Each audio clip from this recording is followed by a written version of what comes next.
The story begins 6 years after a NASA spacecraft crashed in Mexico, spreading samples of extraterrestrial life that were on board. These creatures evolved rapidly and took over half the country, and the area became known as the infected zone. Near the area, an army convoy is transporting 2 rescued civilians, a man and a woman. Suddenly, the vehicle comes under attack, and chaos erupts. The man tries to help the woman while the soldiers fight off a massive alien creature. In the end, the commander authorizes an airstrike, which has proven to be the most effective weapon against the aliens, though it poses a serious threat to any humans caught in the area. After that, we meet Andrew, an American photojournalist working in Mexico. Standing among the ruins of a hotel, he struggles through a few Spanish phrases while writing down the name of the hospital where the survivors were taken. At the emergency room, he says he's looking for a woman named Sam. After all the effort he puts into finding her, he only asks if she's okay before leaving. When a colleague calls to complain about the situation, we learn that Sam is the daughter of Andrew's boss, the owner of the newspaper. Andrew originally came to the infected zone hoping to capture a historic photograph. He had waited 3 years for this opportunity, but now he's being forced to abandon the project in order to find Sam and get her to safety. His colleague tells him that all he has to do is escort the heiress to the coast, after which he can return and continue his work. Andrew hangs up, convinced that his answer is no, but shortly afterward, we see him riding in a taxi with Sam. As they drive through the devastated area, Sam talks to the driver and asks whether he feels safe living there. The man replies that incidents like these happen from time to time and that people have grown used to them. Life simply goes on. At the train station, Sam calls her father and suggests that he stop watching the news because the media tends to make everything look worse than it really is. When he asks whether she has spoken to her fiancé, she frowns and quickly changes the subject. Later, her father asks to speak with Andrew. This time, the instructions are very different from what had been arranged earlier. His boss insists that he stay with Sam the entire time and not leave her side until she reaches the United States. Andrew finds himself unable to refuse. While riding the train, Sam asks whether he has ever photographed aliens before. He tells her that, so far, he has only photographed their corpses. Noticing his frustration, she learns that this was his one chance to capture a front-page image.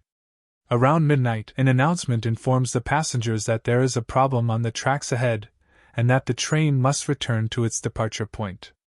Despite Sam's concerns, Andrew decides they should get off, assuring her that the infected zone is still far away.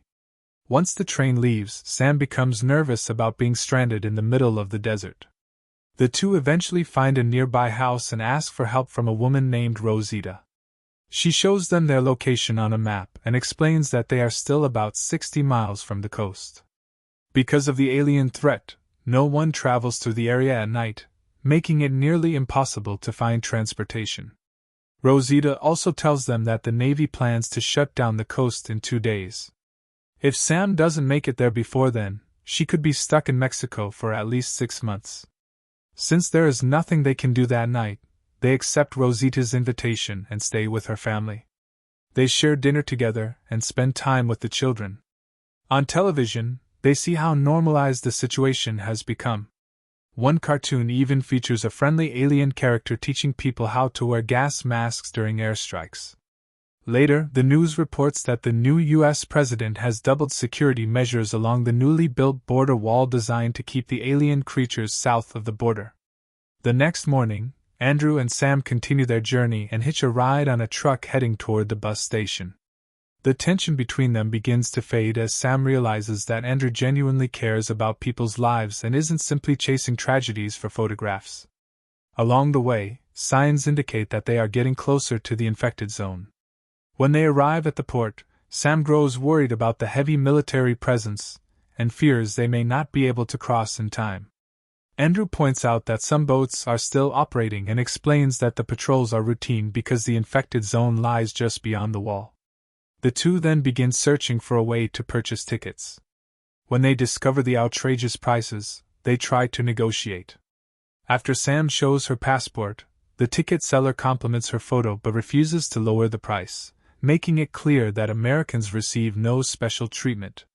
With less money than before, they settle for a cheap hotel for the night. While waiting for his room to be cleaned, Andrew stays in Sam's room and catches up on the news. The broadcaster explains that the annual alien migration has begun. Although the event is well known, it grows worse every year as the alien population continues to increase. According to the reports, the conflict remains far from their current location. Taking advantage of the calm, Andrew convinces Sam to explore the city and enjoy what may be the final peaceful night of their journey. They walk through the streets, eat roasted corn, and enjoy the evening. Yet beneath the cheerful atmosphere, reminders of tragedy are everywhere. Memorials dedicated to the victims line the streets, and many of those remembered were children. At one site, a pile of bones is marked with a sign identifying the remains as unknown victims. It becomes clear that many locals fear the airstrikes even more than the aliens themselves. Spray painted on a nearby wall is a haunting question. Who is the real monster in this story? On the way back, Andrew tried to find a chance with Sam. He made all kinds of excuses just to be invited into her room, but he failed. After she thanked him for the night, she closed the door and called her fiancé, but decided not to leave a message. At 6 a.m., a public announcement stated that the last boat was about to depart, and the port would be closed immediately afterward. Andrew was still asleep when Sam knocked on his door and invited him for coffee before the trip, but her mood changed when she realized he had spent the night with someone else. Sensing she was upset, he followed her and asked if she still planned to go back home. She said yes and asked him to get the tickets. But when he returned to the room, he discovered that Sam had disappeared. Andrew became furious when he realized they had been robbed. All their belongings were gone, including the tickets and passports. They went back to the clerk and explained what had happened, but received no sympathy or help. Worse, the boat had already left, and the only option left was to cross the infected zone. But that option required huge payments for protection and bribes, on top of the massive amount they had already spent. Andrew offered his watch and camera, but the total didn't even cover half the required price. Even though Sam insisted that her father was very rich and would pay once they arrived on the other side, it meant nothing to anyone there. But when she removed her engagement ring and it turned out to be a diamond, everything changed. Andrew quickly moved to secure a spot for them. After that, a car took them to the mandatory checkpoint at the edge of the infected zone.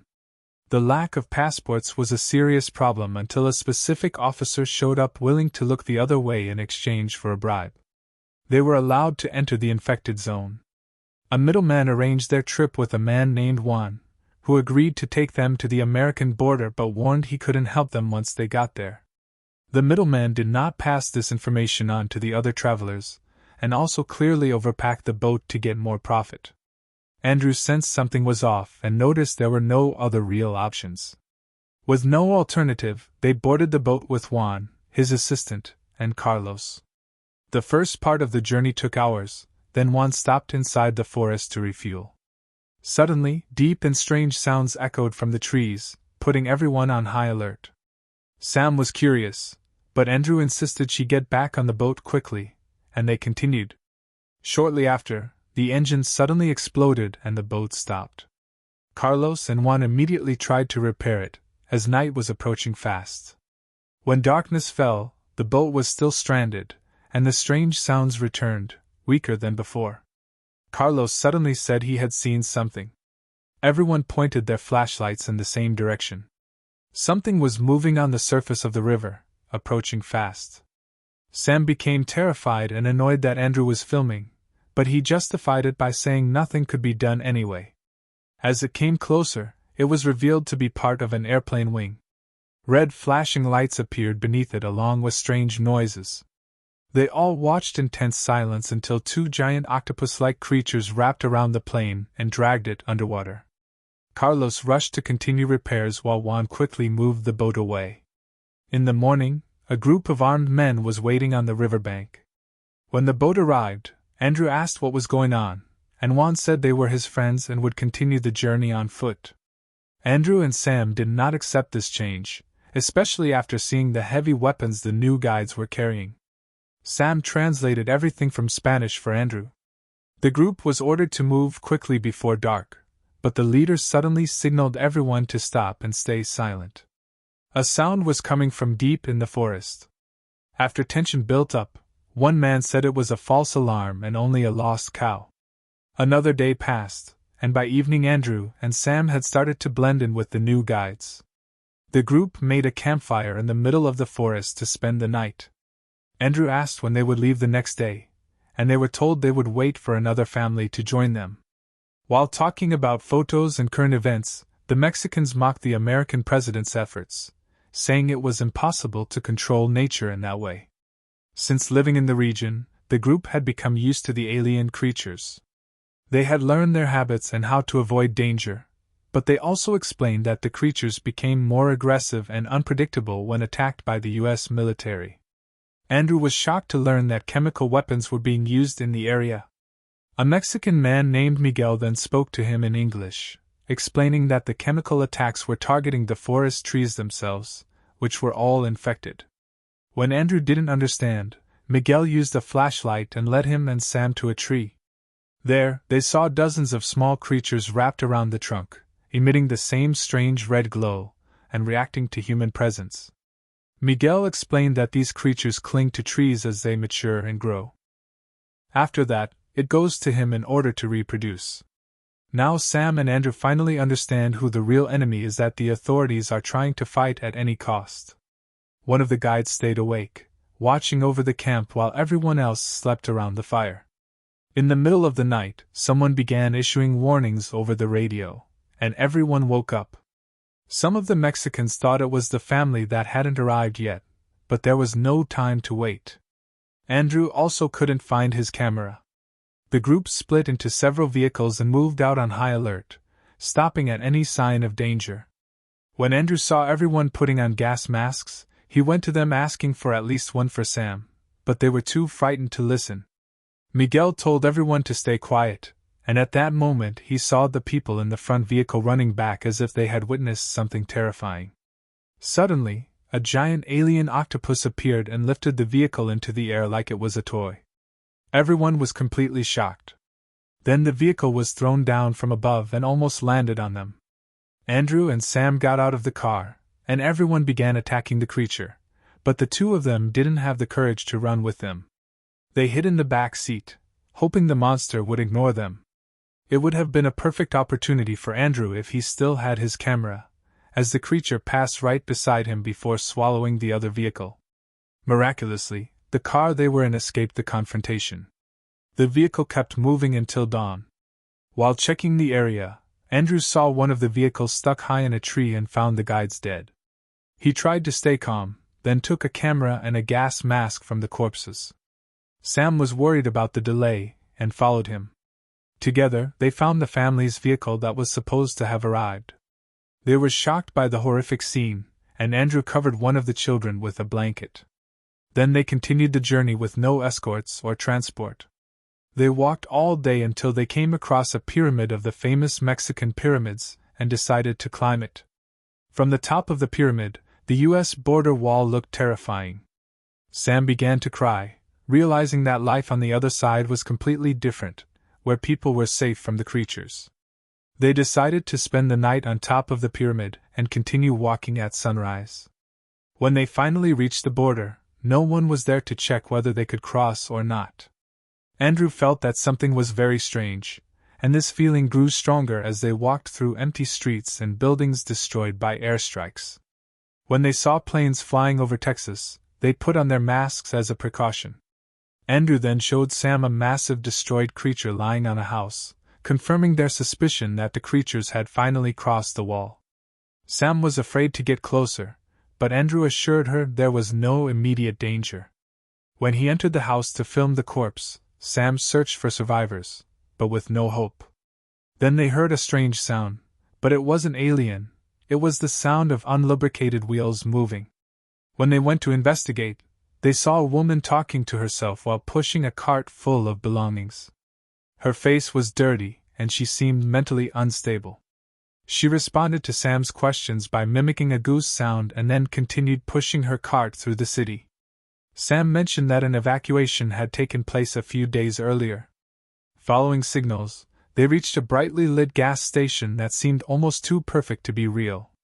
When Andrew called the police, he was told that the nearest patrol was on its way and they just had to wait. The two of them relaxed and talked about their plans for the next day. Sam did not tell Andrew she would return to her fiancé, while Andrew said he would call him later and gave her privacy to use the phone. At that moment, Andrew was deeply affected when he heard his son's voice. His relationship with the child's mother had been brief, and the child did not know Andrew was his father. Sam's call was colder. She apologized for her tired voice, reassured her fiancé she was fine, but she was still hesitant, and finally said goodbye, telling him she loved him. A storm began forming in the sky, and a flash of lightning revealed the presence of a massive alien creature. The doorbell rang, and Sam smiled, thinking it was Andrew returning, but her expression completely changed when she saw a giant alien octopus extending its tentacles inside as if hunting prey. Andrew woke up to her screams and couldn't believe the size of the creature, so he hid behind furniture. Sam watched the creature as two of its tentacles wrapped around the television and pulled it in, shutting the screen off instantly. Outside, Andrew was stunned as he saw another creature of the same size arrive. The two creatures began making sounds as if communicating, then wrapped around each other in an intense encounter. Sam stepped outside despite her fear to witness the scene. After the creatures separated and left, she said she didn't want to go back home. She then kissed Andrew, and at that moment military vehicles arrived. The area was declared a restricted zone, and Sam and Andrew were separated without warning. Meanwhile, a soldier reported to command that they had rescued two civilians, a man and a woman. We then return to the very beginning, where we see the same military convoy from the start of the film being attacked by the massive alien creature on the road. And that is the end of the film. Thank you for watching, and don't forget to share your opinion in the comments, and subscribe to the channel.